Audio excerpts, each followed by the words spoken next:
Let's go to Trader's Joe.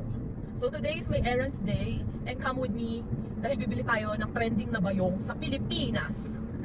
Ewan ko kung makakabili ako kasi laging ubos. Ang OA, di ba? Alam nyo dati ko pa yan nakikita dito pero hindi ako bumibili kasi nga parang bayong lang siya. Pero trending na trending sa Pinas. So, let's go to Trader's Joe! What the hell?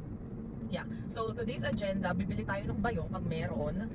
And may suswali lang ako from, galing sa Amazon, sa Kohl's. Okay? Papunta na tayo. Papunta na ako, malapit na ako. Nasaan ka na ba? Ayan na guys. Magkakaalaman na kung may bayong ba. Kung may bayong ba si Mayor o walang bayong si Mayor. No, take it now. It's just this one.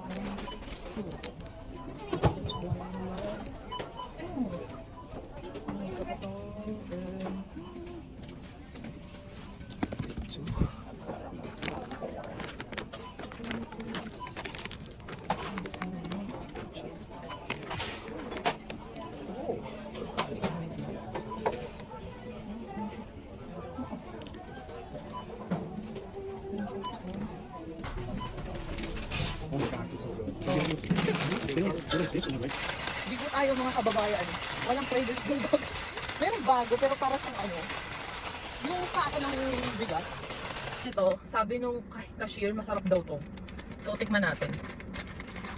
Tikman natin kung masarap.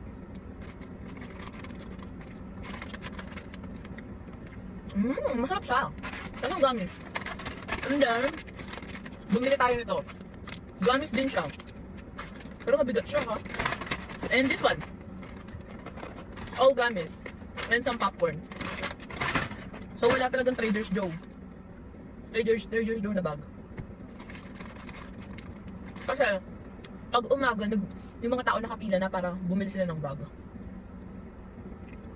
Yeah. So next na errands natin, pupunta tayo ng Home Depot. Bibili ko ng balikbayan box. Saka ng masking tape. Dili na din kasi siya. Around the corner na. So, might as well, bili na din tayo. Samahan niya ako sa aking araw.